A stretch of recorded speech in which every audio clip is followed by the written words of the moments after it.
Bugün bizim evlilik yıl dönümümüz. Unutmadım, unutamam, en mutlu günümüz bugün. Evet dediğin o gün, bugün benim olduğun gün. İlk evet sendendi, sonra da benden.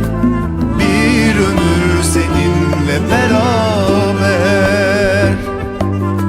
geçsin dilerim, Tanrı'dan yemin ederim. Sensin benim tek gerçeğim.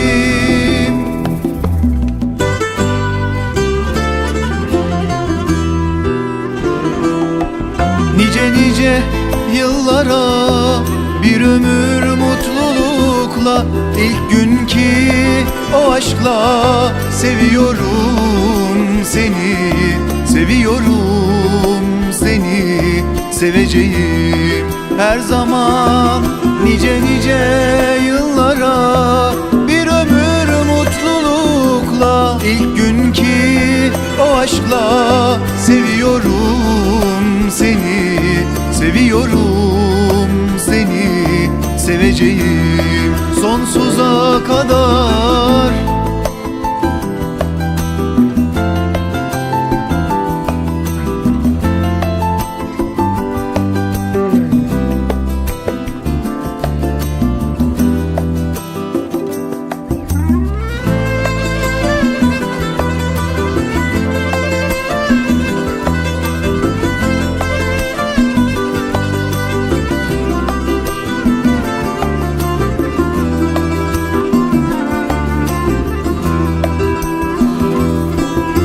Bugün bizim evlilik yıl dönümümüz. Unutmadım, unutamam, en mutlu günümüz bugün.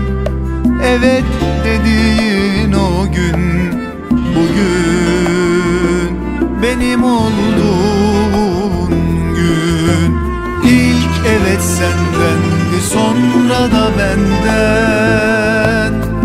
Bir ömür seninle beraber geçsin dilerim, Tanrı'dan yemin ederim. Sensin benim tek gerçeğim.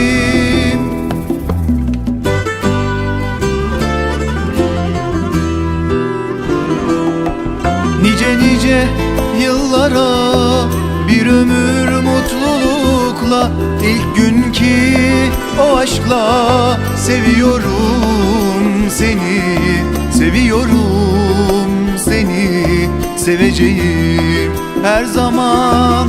Nice nice yıllara, bir ömür mutlulukla, ilk günkü o aşkla. Seviyorum seni, seviyorum seni, seveceğim sonsuza kadar.